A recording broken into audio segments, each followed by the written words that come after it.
Well, good morning, everyone. Good morning, everyone. It is March 16th, 2026. So good to see you all this beautiful Monday morning, nice and chilly Monday morning.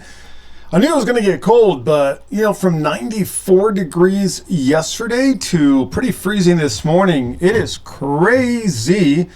It is so good to have you all here this beautiful Monday morning. You all, lots to go over this morning. We're going to talk a lot about the market, see what's going on.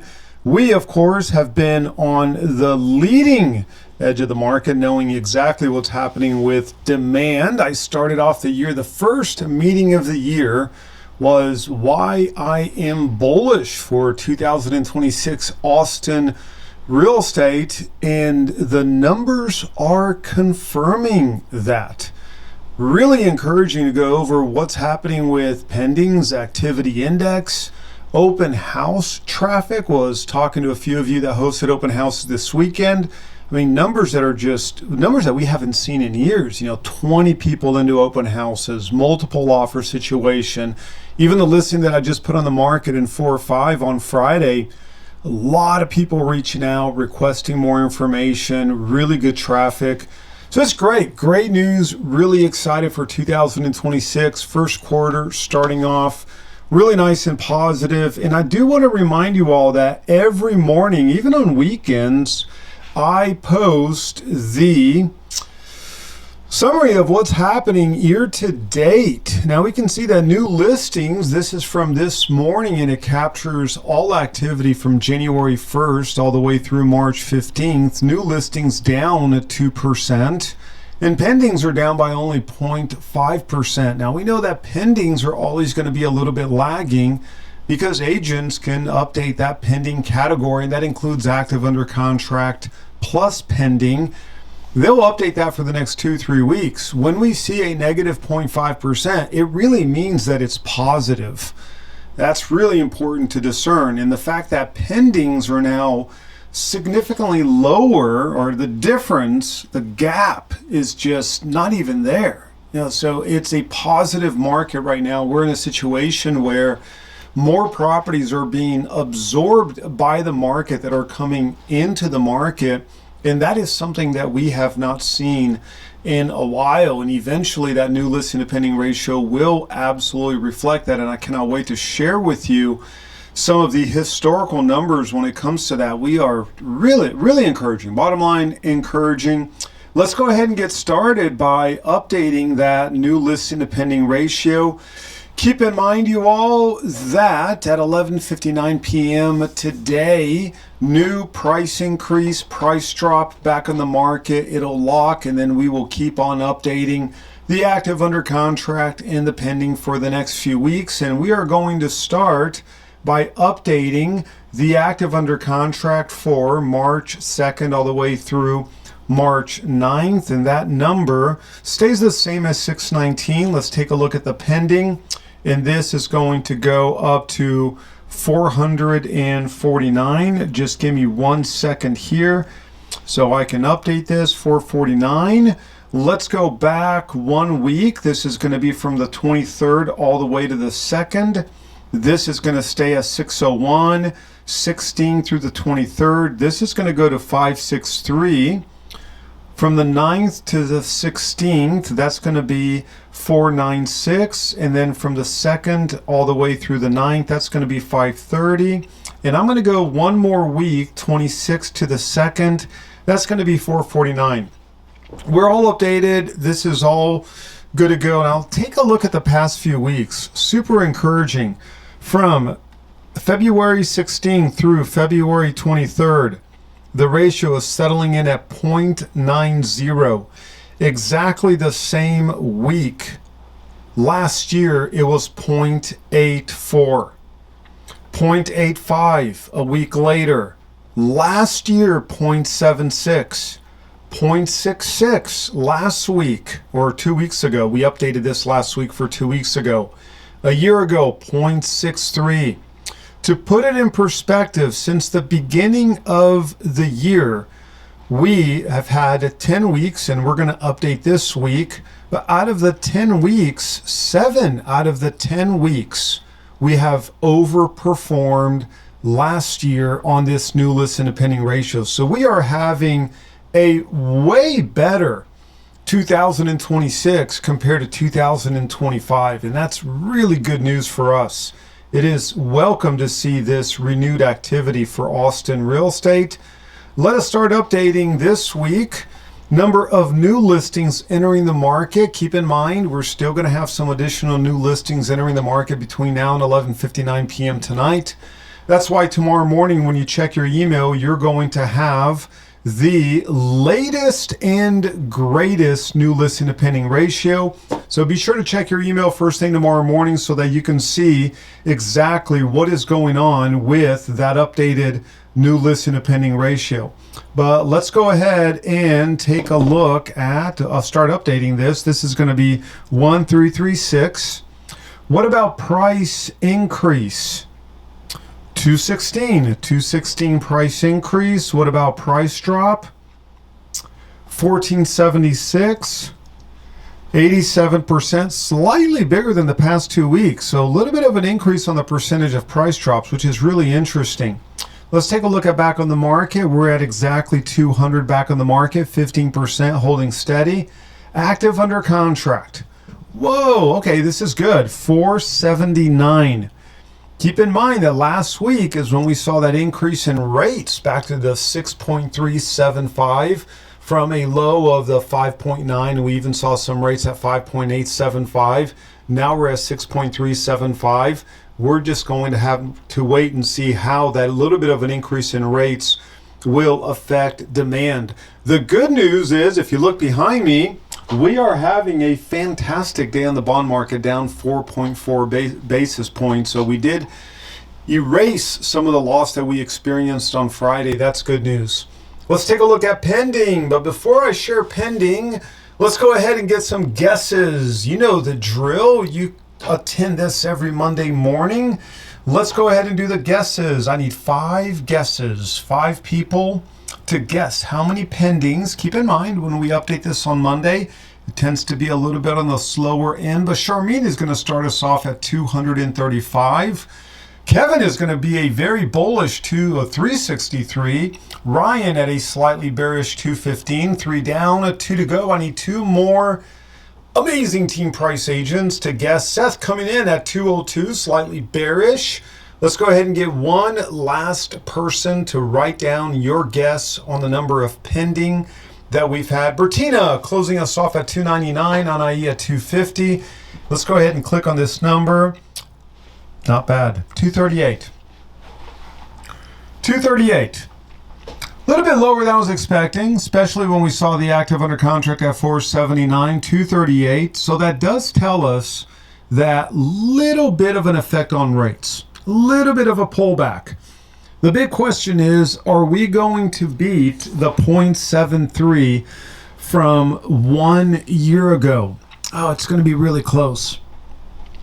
It's going to be very, very close.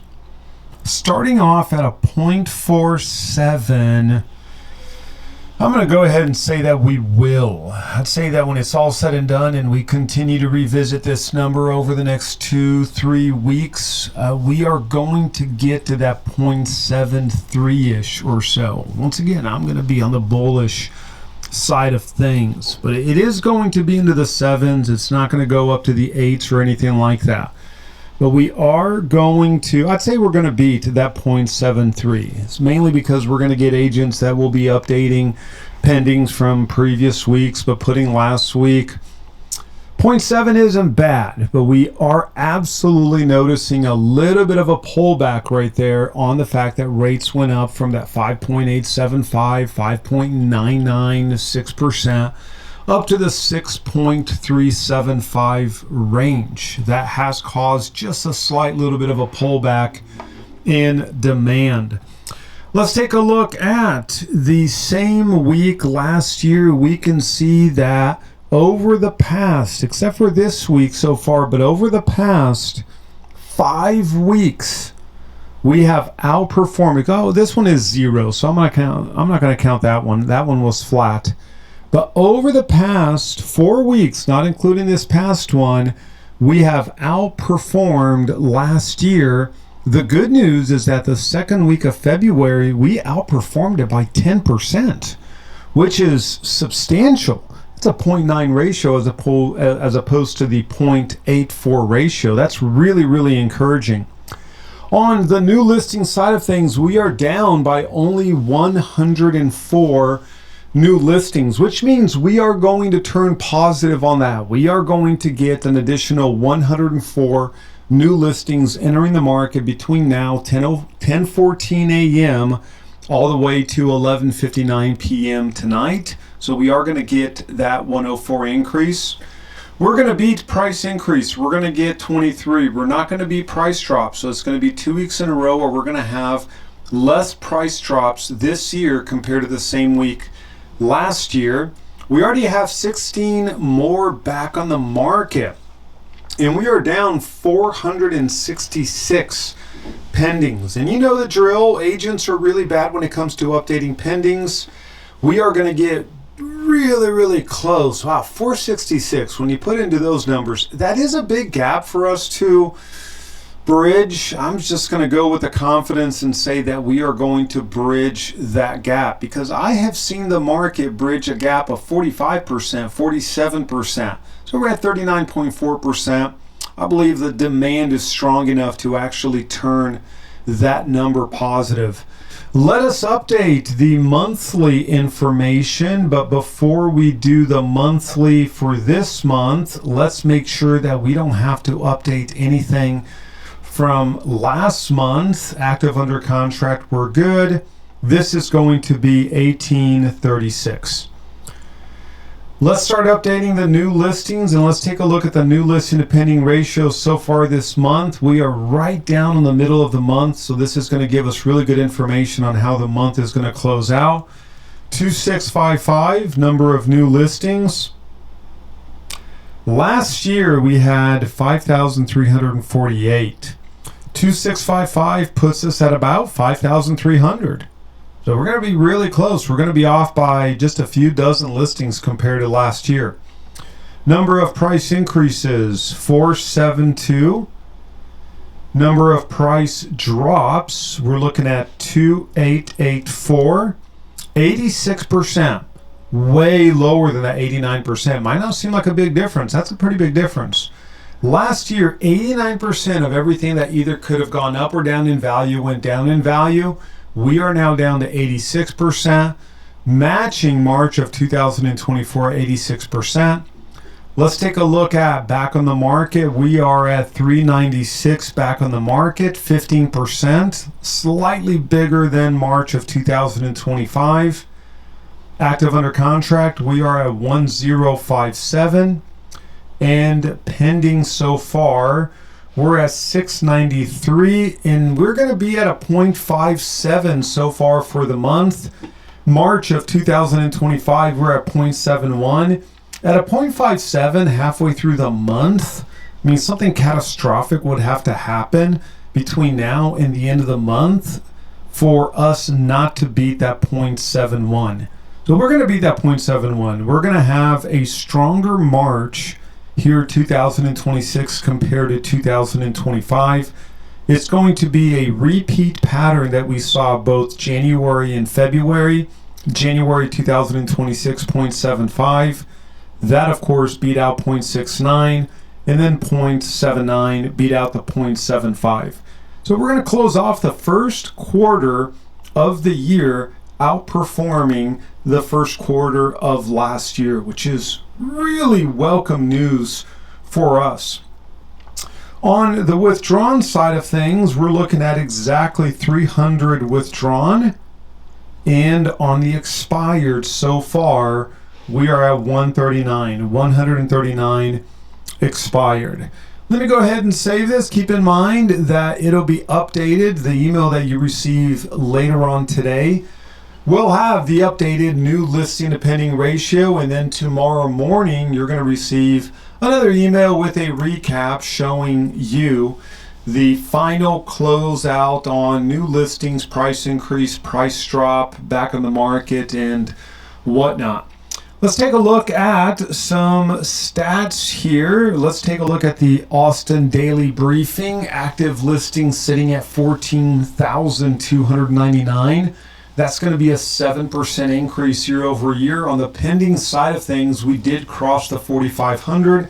We're at 4,531 at a very solid and encouraging 7.3% year over year increase. In 2024, the number of active listings peaked July 15th at 15,503. 2025 peaked June 30th at 18,186. And of course, the big question is, will we have more active listings this year compared to last year? And will we get close to that 20,000 or potentially cross that 20,000 active listing mark between June and July of this year? That, of course, is the big question. We predicted that we would, but I will say this, the pending is far exceeding my expectations, and that's really encouraging. And if a property goes pending at a faster rate than new listings entering the market, if we start seeing a 1 next to that new listing to pending ratio, then there's no way you're going to have less active listings on the market, because of course they're going to translate into pending listings. So overall, good solid momentum building in the Austin market going into the second quarter of this year. Here's another encouraging number. 46.9% of all active listings have had at least one price drop. You might be looking at that saying, well, that sounds like an awfully big number. And it is, until you realize that last year we got up to 55% at one point. So we are now under that 50% mark. And every week that number goes just a little bit down, which is really encouraging. On the active side of things, as you can see, we are up 7% on the number of active listings on the market. On the pending side of things, we're up 7.3%. So when we've got a little bit more pending listings divided by a little bit less on the active side of things in relation, what do you think happens to the activity index? It goes up. We are back positive on the activity index compared to last year. Only 0.2%, but I will take any increase. We are at 24.1% on the activity index across all categories, resale, new construction. We are at 20.93% on resale, over that 20% mark. And we are at an amazing 31.47% activity index on new construction. So we are up on that. When you break that down per certain zip codes, really amazing. Out of the 75 zip codes that we track, 24 of them are over 25% activity index. 19% are over 30% activity index, which is very, very strong. And it's to the point, this is how crazy the market is. Every week now, I'm having, Dan, my client needs to do a short sale because they're going to lose the property. And then the next phone call is, Dan, we're in multiple offers. What do you recommend I send an offer? Or, Dan, my listing just got 5 offers. Like, let's talk about an appraisal waiver or a partial waiver. That's the kind of market that we're in. You're helping one client in the morning, telling them that they've got to go $15,000, $20,000 over list because the property looks great, that little pocket has low inventory, and then you're going to a listing presentation in the afternoon talking about a short sale and getting the contact information for the loss mitigation specialist. Or you might have one listing in the morning that you're negotiating multiple offers, in a listing in the afternoon that you're negotiating your 5th price drop. Those are two markets within 10 miles of each other in two completely different realities. And you have to be obsessed with the activity index. What I love about the activity index is that you can create that for any area. You can lasso an area on the MLS. Take a look at the pending, active under contract plus pending. Divide that by the active plus pending, right? Pending divided by active plus pending. And then use this grid to discern that specific market. When you are pulling comps for your clients on the buy side or the sell side, and you're saying, I'm looking for a property in Pflugerville. It's got a, between 3 and 4 bedrooms, between 2250 and 2750 square feet. Do the activity index for that specific product. One product might have a 10% activity index. The other one might have a 30% activity index. So that's what I love about that very simple formula. If there's one formula that you have to memorize, is going to be the activity index. So some areas doing extremely well. Round Rock is now the only city over 30% activity index at 30.51. Let's take a look at months of inventory. That went up a little bit, mainly because of the new listings that entered the market, and we're dividing that by the average of what's sold. And there's a lot of pressure on the number of sold properties. The pendings, the increase in pendings that we're experiencing right now, that 7+% increase in pendings, that's not going to translate into an increase in solds until 30, 45, 60 days from now. So we're dividing the number of active listings by a smaller pool of properties, which is why months of inventory continues to go up.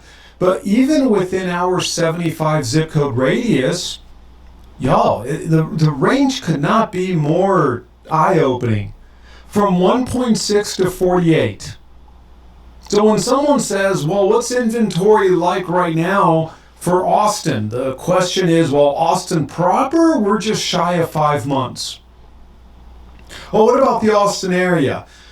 Well, the Austin area, we're right around, let's take a look at it actually. We can actually find that information. When we go to market update and you scroll down a little bit, we are at 5.08 for the Austin area. We're at 5.08. But when we look at what does that mean? That means nothing. That means the average temperature in America is 65 degrees. You got -27 in Alaska. You've got 80 in Florida. You've got 7739 at 1.6. You've got Dale 78616 at 48. You've got Spicewood at 22.89. And then even within those specific price points, months of inventory will separate. Within one price point, you might have 4 months of inventory. You cross into another price point, and you have 20 months of inventory. So you have to analyze your client's specific market and your client's specific needs at a hyper-local level to see what your negotiating position is for that specific client. Year over year, City of Austin is down, even though we are currently at 5.43. We were at 5.98 last year, so we are down 9.2% on months of inventory for the City of Austin. Compared to 2 years ago, we are up 37.4%. Only 2 cities are down from 2 years ago. That's going to be Lakeway and Del Valley. Those 2 cities are down in inventory compared to 2 years ago. We are forecasting roughly 2,560 closed this year. We are forecasting little bit, or not this year, but this month, a little bit of a backtrack from March, mainly because the pendings just skyrocketed over the past 2 weeks. We have to look at what went pending January, February. That was still negative. That's why we are forecasting that. So when you look at the cumulative sold per 100,000 people, that number does show a negative 5.2%, mainly because we're using a higher population group. Population across the 6-county area did increase, and the sales have not caught up with that increase in pending because the sales side is going to be a lagging indicator. So there's still a little bit of a pullback here. I am hoping that we are going to see the same thing we saw from 2023 to 24, where the number of sales went up. I'm just hoping for us to settle the year at about a plus 2 to 3%. That would be good. We're not going to experience, not every property that goes pending closes. We've got about a 20% fall off rate between when it goes pending and the number of properties that actually close. So we've got to take that into account. So we can't say 7.3% increase in pendings equals 7.3% increase in solds. It'll never be that way. We've got to take into account the 20% of properties that unfortunately never make it to the closing table. The good news on the number of sold transactions per 1,000 realtors is that we're looking at our strongest year since 2022. This is going to be a stronger year than 2025, 24, 23.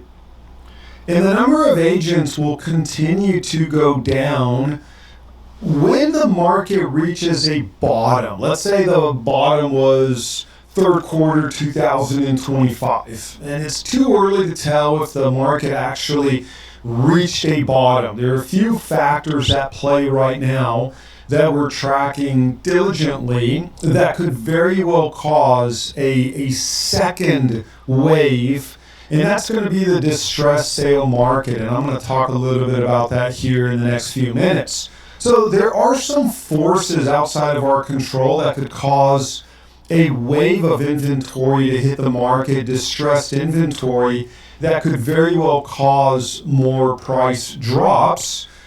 Don't know if that's going to happen or not. We're just going to keep on tracking. But the number of agents, when we say, well, the market actually hit a bottom at this time, number of agents keeps on going down for about 12 to 18 months. So the agent count will continue to go down, and that's why the number of sales per 1,000 agents goes up. And it goes up by a higher factor than the number of sold properties because agent count continues to go down.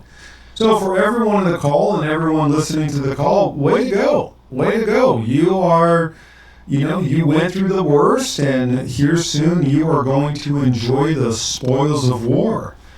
On the pricing side, historically, March tends to be a positive month on pricing. 21 out of the past 25 Marches were always positive when you look at pricing. And we're seeing exactly that. We weren't expecting anything different than that.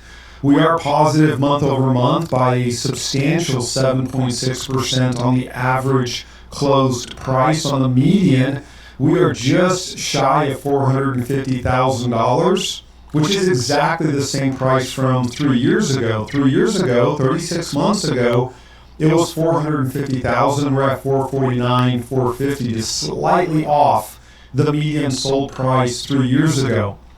But it is up 10.6% month over month. I am expecting this number to go down. One of the things that we track, as a matter of fact, before I go into the percentile analysis, let's take a look really quick at some headwinds that we are tracking.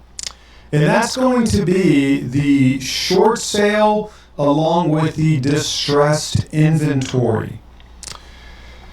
And let's take a look at this.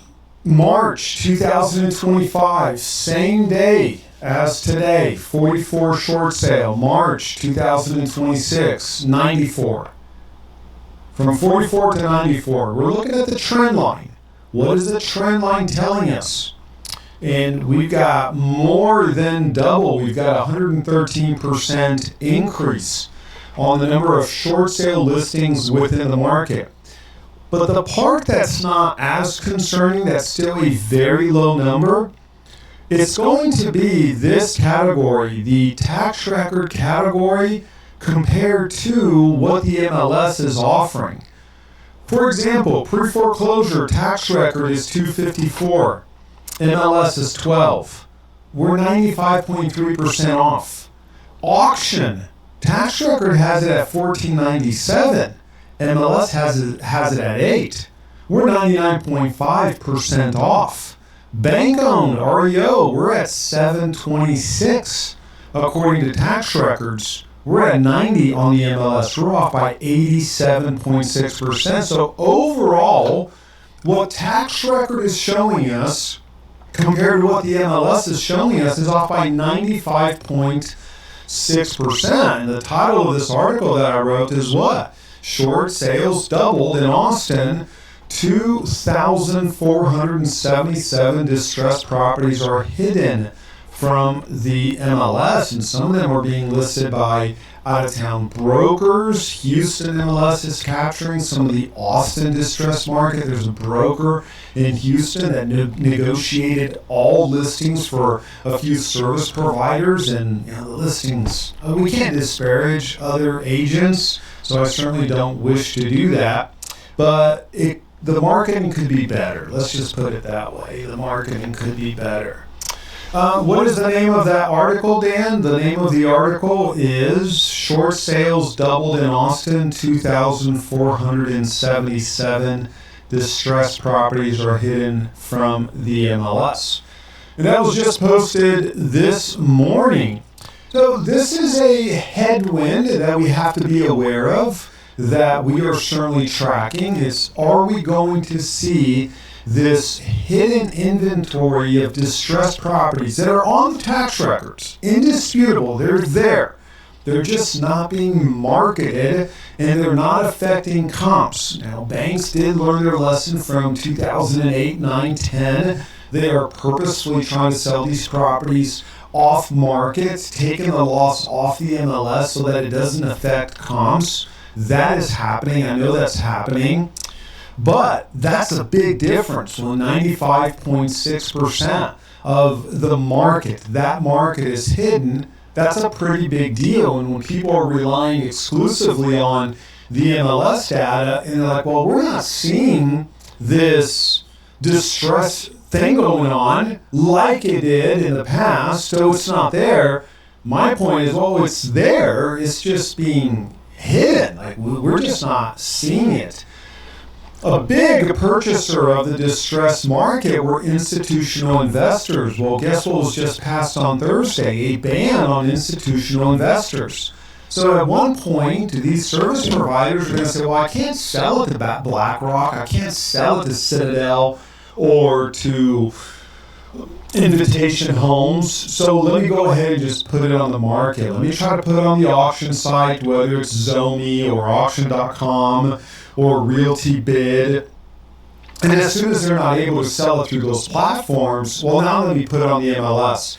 And we're starting to see a little bit of a sprinkling of these properties entering the MLS. And when you track the history, it's like, wow, this was foreclosed on 9 months ago. Oh, I can find history of this online through Zomi, through Realty Bid. And now that those properties didn't sell through those channels, now you're going to put it on the MLS. Bottom line, I track this on a weekly basis. This is not a data that I pull daily, even though I could. But what we're noticing is a 17.2 increase number, not percent. That would be a catastrophic number. 17.2 distressed properties entering the tax record on a weekly basis. That's the number from January to March. It was roughly 10 from September or October to December.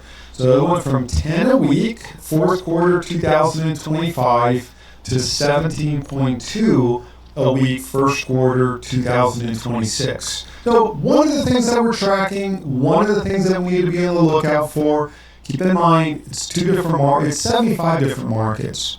One of the articles that I wrote and one post that I did was, it is not, actually it was the one last week, stop talking about the Austin market like it's one market. It is not one market. It's 75 unique markets, and then even within those 75 zip codes, you have different markets within each one of those. Take 7745. That's a really big zip code. You've got 10 sub-markets within that specific zip code. So the biggest takeaway for everyone is you gotta treat your market hyper-local. So that's one thing that we're tracking, that we're very aware as a possible headwind on price appreciation. The other one is this one. And let's just see if anyone can find what I'm talking about. Why is this potentially a headwind? Anyone see like, oh, okay, we haven't seen this before. This is new. I know for some of you, you might like, I have no idea what I'm looking at. And I'll explain it. But for those who have attended many of these Monday morning touch points, there's one number here that not only went negative, but is now outperforming a different price point and now has a little red circle next to it. Anyone want to guess? Well, I pretty much gave you enough hints. It's going to be this number right here, 2.1%. The appreciation or the stabilization that we've noticed on pricing over the past 12 months was because the top 25th percentile was outperforming the bottom 25th percentile at a pretty substantial rate. When you look at the previous high-low home trend report under percentile analysis, it was very common for this number to be negative, and it was very common for this number to be positive. So we would have situations where the bottom 25th percentile was down 6%, the upper 25th percentile was plus 5%, so prices were actually up because the top 25th percentile was propping up the entire market. Well, right now, interesting, the top 25th percentile on price is underperforming the bottom 25th percentile. And price equals demand. So the demand for the bottom 25th percentile is improving, partially because of rate improvement. Rate improvement will always improve the bottom 25th percentile, but also attractive prices. It is interesting, something that we really need to take note of, because if the top 25th percentile goes down by more than 3.5–4%, the overall median sold price goes down quick, especially when the bottom 25th percentile is also going down. Bottom line is this: demand is picking up, but pricing will still have some pressure. And that's where you see an environment where pendings could very well go up 10% year over year, and then now pricing is down 5–6% year over year. Well, the lower pricing is contributing to the higher demand, but then when that lower pricing is happening across a pretty broad price point from top 25th to bottom 25th and across the board, prices really go down quickly, which then increases what? Distress sales, increases short sales. I had a sneeze, but thankfully I got a mute button. So, any questions on this, you all? Any questions on this percentile analysis, why we put this together, the importance of this? Any questions on this? I want to make sure that I cover any questions. No? Overall, the market, the entire, this is going to be the appreciation using the median price. We've got 7 cities that are up in value, and we've got 23 cities that are down in value. City of Austin, so far this year, down 5.1%. And the cities that are up in value, we've got Bastrop up, we've got Burnet up 15, Dale up 12, Lago Vista up 5, Liberty Hill up 1.8, that's really good. We've got Smithville, they just reached a all-time high, and then Wimberley, so far this year, Wimberley on the median sold price, no drop from peak. Wimberley has now officially reached an all-time high on the median price so far this year at $650,000. $100,000. On top of that, Wimberley is the second best performing city across the top 30 cities, Dale being actually the best performing compound across the entire market. This is going to be your home value index. You can see that I updated this because sleep is for the slothful. And I added a little bit of a tweak here to this analysis that I really enjoy.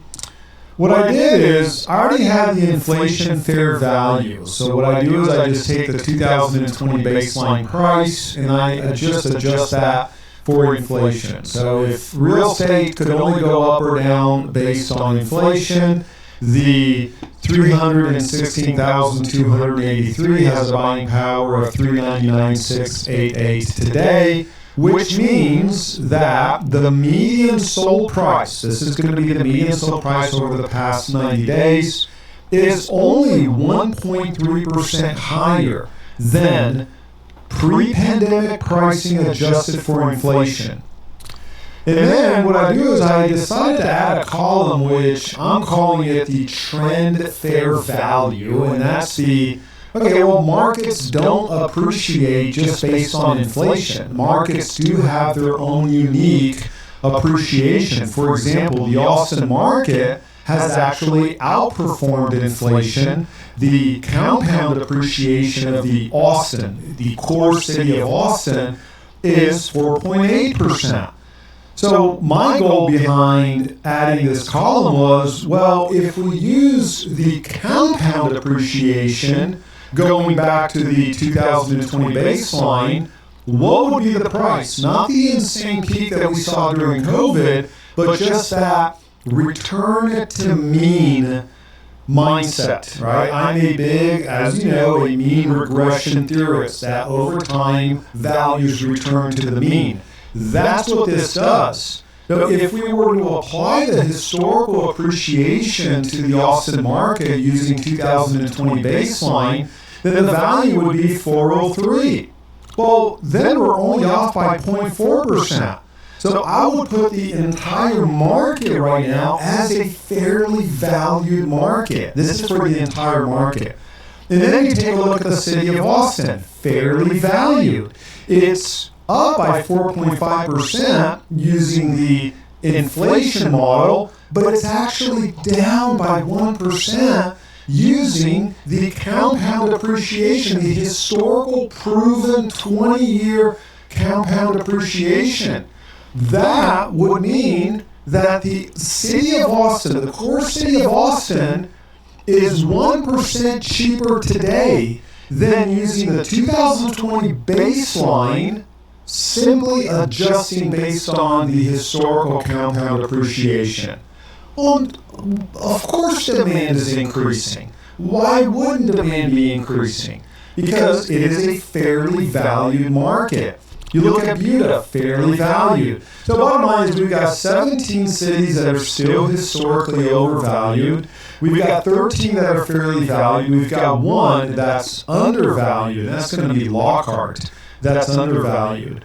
And of course, we do have cities that are overvalued right now.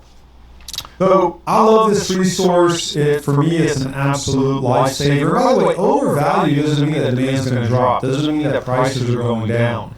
Right? It could be limited inventory. That's where you start drilling down. If a property comes on the market in Wimberley and it's a 12-acre ranch, and your client's been looking for something like that for 10 years, and it's the only one that came on the market that's got exactly what your client wants. Does it matter if it's undervalued or overvalued? No, your client's going to set that value. Your client's going to say, gotta have it, that's what I want, they're going to buy it. So there is a supply-demand component that we have to be, of course, aware of. On the absorption rate side of things, another good news. This number continues to tick up. We're at 17.49% right now, way better than January 2026 at 14.8. So that's really good news. What we want to see on the absorption ratio is a year-over-year increase, and it's going to be the same thing with what I call the market flow score, and that's going to be what is the state of the market from 0 to 10. 0, there is no market, it's a terrible market. 10, the market could not be hotter. We want to see the monthly ratio overperforming that previous year. That's what we want to see, that within a consistent period of time, 4 months in a row. That's what we're looking for, 4 months in a row where this ratio outperforms the previous ratio. This is where we're going to start seeing the ratio outperform last year. Mark my words, it will happen in April. April, that ratio collapsed down to 3.84. This year, it absolutely will outperform last year. What I'm hoping for is that momentum of that performance is going to go for the next 4 months. And then we can say with a very high degree of certainty, hey, we're looking at a rebound market. Right now, we're looking at a very encouraging momentum that's happening in the market. We're aware of the headwinds. We're aware that, every property is a little bit different. We've got 20% of zip codes that are doing really well, and then we've got bottom 20% of zip codes that are just terrible. This takes all that into account, and when this starts outperforming last year, there's that famous saying, right? A high tide floats all boats. We just start noticing an uptick in activity across all market categories, and this is what we're looking for. Let me show you a few more things that are encouraging. Just give me 1 second so I can pull that up. This is going to be the last few pages of the MBA Purchase Index, because this morning the National Association of Home Builders Wells Fargo Housing Market Index was published. That index has 3 components to it. One of them is going to be the traffic of prospective buyers. This is the only one that I personally care about. And the good news is this, that number has gone up. It went up from 22. 22 that we had in February was pathetic, it was pitiful, it was terrible, it was awful. No other way to say it. I mean, 22 was the worst number going all the way back to 2012.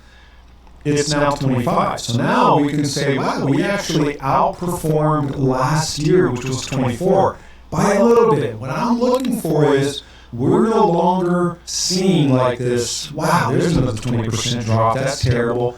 Who here will take a 1% gain? All day long. That's what we're noticing across the board. It's a little bit of a gain here. Wow, 7.3% gain in pendings. Wow, take a look at the traffic, a 4.2% gain in new home buyer walkthrough traffic and new construction. Still on the low side, but we're not at like an 18. If rates would have stayed elevated at the 7%, 7.5%, that number would have crashed down to the 15, possibly even to the 12s, matching 2011. But the fact that number actually went up year over year by 4.2%, it's great news for us. And I am noticing less new construction inventory in the market. So builders are doing a really good job adjusting to current market conditions and pushing out the inventory as much as they can. So that's really, really good news. Let me see if I can review any more for you all. I'm going to do the percentile analysis here. This is also one of my favorite ones. This is where we break down each percentile category for every city and every zip code. And I know at first you might look at this graph and it might not mean much, so let me really break it down. This is what this means. There are 14,299 active homes currently on the market. 10% of those, and 10% of those is what? 1,430 roughly. 10% of those are priced under 260. Isn't that amazing? 10% of those are priced under 155 a foot. 527 are priced both below 155 and below 260. In the city of Hawaii, this is going to be your value category. This is going to be properties that have value. So what do you do with this information? Well, this is going to be what you're going to plug into the MLS. You're going to go in and say, I want something less than 275. Then you go into additional fields on the MLS search, and you select price per foot, and then you say 209 negative, so I want everything under 209, and 107 properties are going to come up.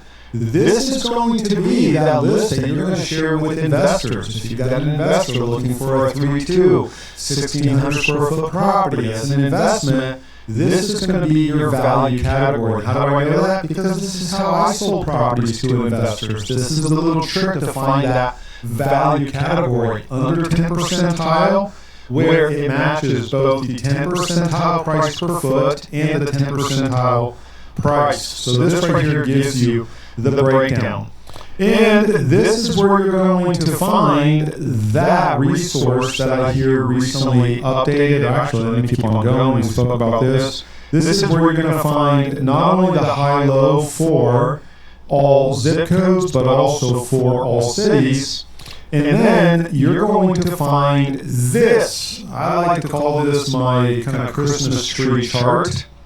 And what this does is this gives you the price drop year over year across all percentiles.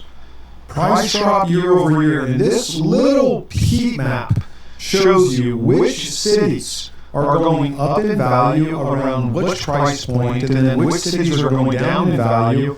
And then it also breaks down per zip code. It gives you the overall, what's the 30-day sold comparison compared to the same time period last year, compared to exactly the same time frame last year. So that's what it does. It's going to give you that median sold price. You take the median price over the past 30 days compared to the median price. That's why this all matches the median. Right? Median is what? 50th percentile. So that number is going to match. And the reason why this is important, it shows you where demand is focused. If price goes up, that means that demand goes up. If prices go down, well, then that means that demand is going down. And you can see, let me just grab one that's just really, really eye-opening as far as the distribution. Let's just find a good one right here. Let's just take a look at 03 as an example. 03 between the 5th percentile and 35th percentile, for the most part, it's down. You've got two that are up. And then from the 40th percentile on 03 all the way to the 75th percentile, that market's hot. There is demand in that price point. So this is yet another tool that you can use just to say, okay, across all price points, what does demand look like? Now, the good news for you all is that when you go to Market Update and you go to your data and analysis, all of that information is available on one of these pages. So when you scroll down, this right here, the 30-day change year over year, that right there is that spreadsheet. So now you might be saying, well, I don't know what the 25th percentile is in the 7705. Well, now you know. 257. In that price point, I mean, this is a great zip code to use as an example. If you've got a listing that is under 350 in the 7705, you're struggling. That market is down. Year over year, that pricing is collapsing.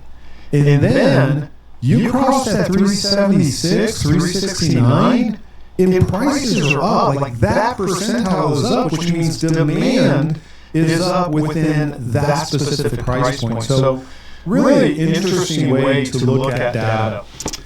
One last thing that I want to go over is going to be the economic calendar for the week. But let me turn around and take a look at the bond market, down 4 basis points. We already went over the National Association of Realtors Housing Market Index.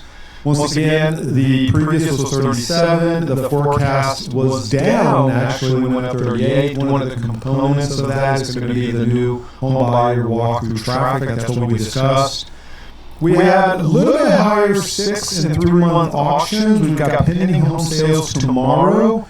We have inflation data coming out on Wednesday. Mortgage applications always come out on Wednesday, but we've got inflation data coming out on Wednesday. They're expecting inflation to drop. Core PPI, this is going to be your producer price index. That's going to be the input side. We also have the amazing and famous dot plot coming out. This is where the members of the Fed will say, this is what I think will happen with rates this quarter, next year, 3 years from now, and then in the future. They will publish their economic projections, and they will make their interest rate decision. Bottom line, they're not going to go up or down. They're going to stay exactly the same at 3.75. No reason for them to go down. We did have some pretty bad employment numbers, but not as bad as Canada. If you're Canada, man, Canada's a mess right now. Not only can't they win a hockey game for anything, but their unemployment ticked up. They lost over 80,000 jobs when their employment numbers came out. I mean, Canada is a mess right now. So if you're the Fed on the Canadian side of things, they ought to be lowering rates because their employment is just really, really bad. On our side of things, those numbers are good, but they're not terrible. They're bad. They're not terrible. If they were Canada terrible, then the Fed more than likely would lower rates. But we also have some inflationary pressure that we need to be aware of, and that number comes out. One of those numbers will come out on Wednesday. So we got an interest rate decision on Wednesday.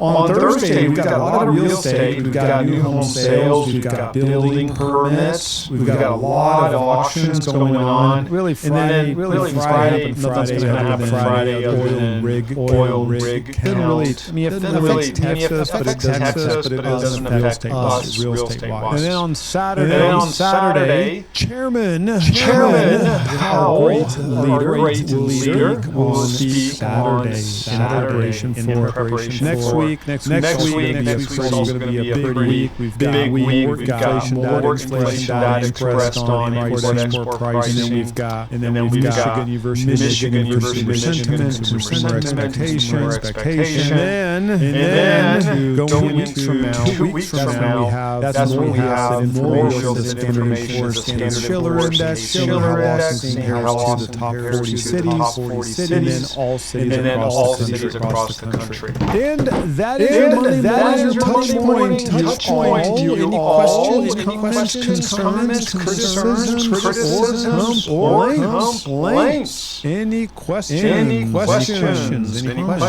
comments, criticisms, or complaints? Going once. Going twice. All right, you all. Thank you all so much. Super appreciated. Hope you have an excellent rest of your day.